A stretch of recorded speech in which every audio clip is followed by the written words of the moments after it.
Historia del sindicalismo en Colombia. En Colombia, el primer sindicato aparece en 1847, gracias a la creación de la Sociedad de Artesanos de Bogotá, cuyo fin era de presionar un alza en impuestos de aduana para que los productos elaborados por ellos pudieran competir en igual de condiciones con los traídos de otros países. Esta lucha terminó mal para la sociedad, pues sus reclamos se tornaron violentos, lo cual hizo que se desatase una guerra civil que dejaría miles de muertos, artesanos y campesinos en su gran mayoría. Luego de este desastre, no surgirían en el país agrupaciones sindicalistas sino hasta después de la Primera Guerra Mundial. En ese momento aparecieron las primeras industrias en el país y con ellas los nuevos sindicatos. Ello en un momento en el que Colombia no existían leyes que los protegieran, ampararan o por lo menos los autorizaran, lo que hizo que todas sus manifestaciones, en especial las huelgas, no fueran tomadas en cuenta por el gobierno. Además, la mayoría de los miembros de los sindicatos eran despedidos de sus trabajos o encarcelados. Por todo lo anterior es que al ejercicio sindicalista en el país entre 1918 y 1930 se le denominó el sindicalismo heroico.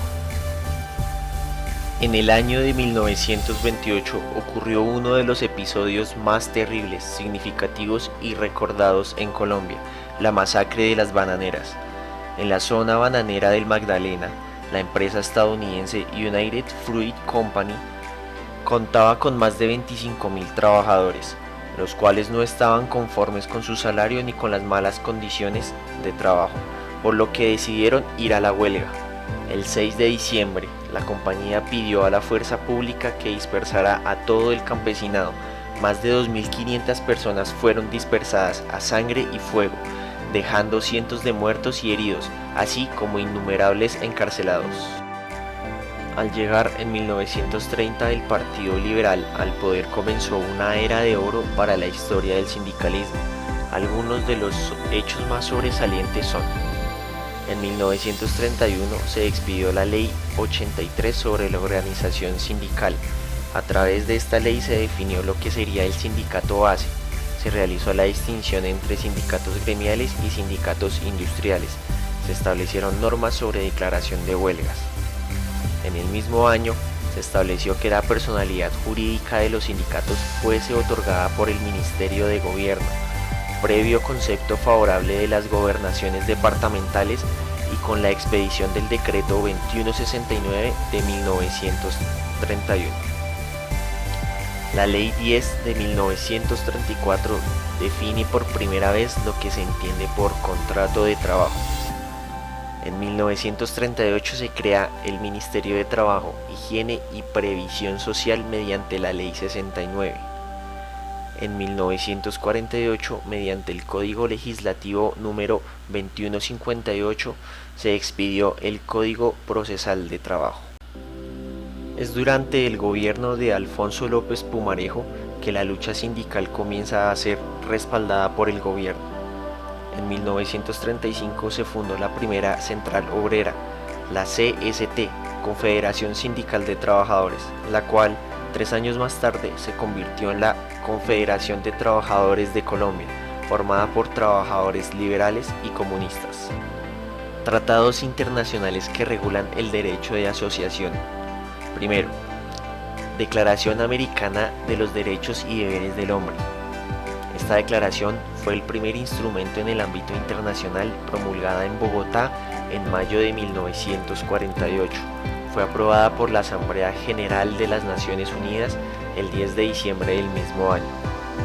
Segundo, Convención Americana sobre Derechos Humanos, Pacto de San José de Costa Rica, 22 de noviembre de 1969. Esta convención consagra en su artículo 16 la libertad de asociación. Comprende la posibilidad de establecer asociaciones de tipo político, ideológico, religioso, económico, laboral, social, cultural, deportivo, entre otros.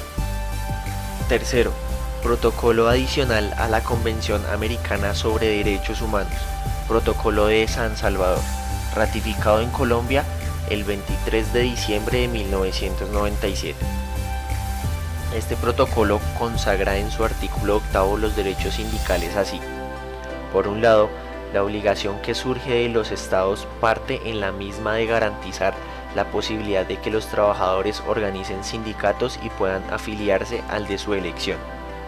Por otro, el derecho de huelga, el cual no puede ser limitado sino únicamente a los miembros de las Fuerzas Armadas y de Policía, al igual que las personas que presten servicios públicos esenciales. Cuarto, Pacto Internacional de Derechos Económicos, Sociales y Culturales. Este pacto consagra el derecho de asociación sindical, casi en los mismos términos que lo hace el protocolo adicional a la Convención Americana sobre Derechos Humanos, y compromete a los estados parte a garantizar el derecho de las personas a fundar sindicatos y a afiliarse al de su elección, formar federaciones o confederaciones nacionales. Los convenios internacionales del trabajo integran el bloque de constitucionalidad en virtud del inciso segundo del artículo 93 de la Constitución Política, que establece que los derechos y deberes consagrados en la Carta se interpretarán de conformidad con los tratados internacionales sobre derechos humanos ratificados por Colombia. Todos los convenios internacionales del trabajo ratificados por Colombia fueron integrados a la legislación interna por disposición expresa del inciso cuarto del artículo 53 de la Constitución. Esto significa que, de manera general, todos estos convenios adquieren el carácter de normas jurídicas obligatorias en el derecho interno por el solo hecho de su ratificación, sin que sea necesario que se dicten nuevas leyes para incorporar su contenido específico en el ordenamiento jurídico del país o para desarrollarlo. Hasta el año 2002, Colombia había ratificado 55 convenios de los 185 que había aprobado la OIT, Organización Internacional del Trabajo, hasta 2003. Así pues, hacen parte del bloque de constitucionalidad aquellos convenios que la Corte, después de examinarlos de manera específica, determine que pertenecen al mismo, en atención a las materias que tratan. De ninguna manera los convenios internacionales del trabajo pueden ser considerados simplemente como parámetros supletorios en el ordenamiento laboral. Para llenar el vacío específico, se puede también acudir a los convenios ratificados por Colombia, no porque sean normas supletorias, sino porque son una fuente principal y directa de derecho que pueden servir de base para llenar el vacío. En este sentido, su aplicación, no su nivel normativo ni su fuerza jurídica, se torna, para ese caso, supletoria.